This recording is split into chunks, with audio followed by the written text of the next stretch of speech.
रूस के खिलाफ पर्दे के पीछे से जंग लड़ रहा है अमेरिका। यूक्रेन की जीत के लिए जी खोलकर पैसे बहा रहा है अमेरिका। रूस के साथ जंग में यूक्रेन को अब तक $6 बिलियन की मदद अमेरिका दे चुका है। सैन्य सहायता के रूप में यूक्रेन को $6 बिलियन दिए।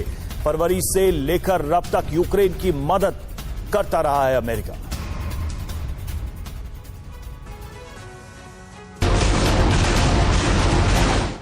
एक 121 दिनों से जारी विध्वंसक युद्ध में यूक्रेन रूस के प्रहारों को झेल भी रहा है और अपने दुश्मन मुल्क पर पलटवार भी कर रहा है। रूस के मुकाबले बेहद कमजोर माने जाने वाले यूक्रेन की सैन्य ताकत को बढ़ाने में पश्चिमी देशों का बड़ा हाथ है, जिन्होंने यूक्रेन को न सिर्फ हथियार दिए बल्कि यूक्रेनी सैनिकों को युद्ध लड़ने और अत्याधुनिक हथियार चलाने की ट्रेनिंग भी दी। अकेले अमेरिका की बात करें तो सीधे रूस से टकराने का साहस न करने वाला अमेरिका पर्दे के पीछे से यूक्रेन को संचालित कर रहा है। युद्ध खत्म करने की पहल के बजाय यूक्रेन को हथियार और पैसे दे रहा है। आइए हम आपको बताते हैं कि युद्ध शुरू होने से अब तक अमेरिका ने यूक्रेन को कितने डॉलर की सैन्य सहायता दी है। अमेरिका ने 25 फरवरी को $350 मिलियन, 12 मार्च को $200 मिलियन, 16 मार्च को $800 मिलियन, 1 अप्रैल को $300 मिलियन, 13 अप्रैल को $800 मिलियन, 21 अप्रैल को $800 मिलियन, 24 अप्रैल को $322 मिलियन, 6 मई को $100 मिलियन, 19 मई को $100 मिलियन, 31 मई को $700 मिलियन, 15 मई को $1 बिलियन और 23 जून को $450 मिलियन की सैन्य सहायता यूक्रेन को दी है। खार्किव इलाके में रूस का ताबड़तोड़ हमला जारी। खार्किव के रिहायशी इलाके में रॉकेट की बारिश। रूसी हमले में 15 लोगों की मौत, 16 घायल। ज़ेलेंस्की ने आम नागरिकों को निशाना बनाने का आरोप लगाया।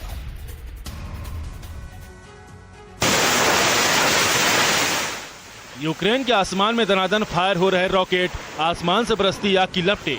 तबाही का ये खौफनाक मंजर खार्किव और आसपास के इलाके का है, जहां रूस ने रॉकेटों की बारिश करते हुए जबरदस्त तबाही मचाई है।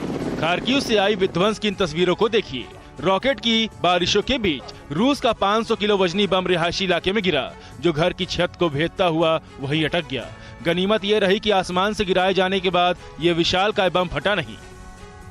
रूस के इस हमले के बाद यूक्रेनी सैनिकों ने कड़ी मशक्कत करते हुए किसी तरह इस रॉकेट को क्रेन की मदद से हटाया। पिछले दिनों खार्किव पर हुए ताबड़तोड़ हमले में कम से कम 15 लोग मारे गए, जबकि 16 लोगों के घायल होने की खबर है। यूक्रेन के रेलवे ट्रैक पर दौड़ती एक विशेष बख्तरबंद ट्रेन के फुटेज को रूस के रक्षा मंत्रालय ने जारी किया है। वोल्गा नाम के इस ट्रेन को चाक चौबंद सुरक्षा और सैन्य हेलीकॉप्टर की निगरानी के बीच चलाया गया और रशियन आर्मी के युद्ध क्षेत्रों में पहुंचाया गया।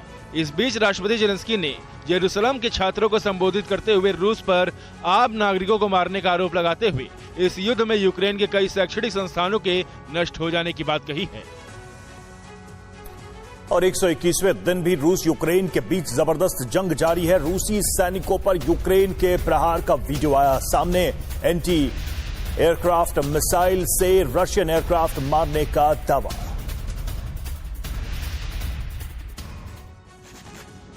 रूस यूक्रेन के बीच चल रहा विध्वंसक जंग खत्म होने के बजाय लंबा खिंचता जा रहा है।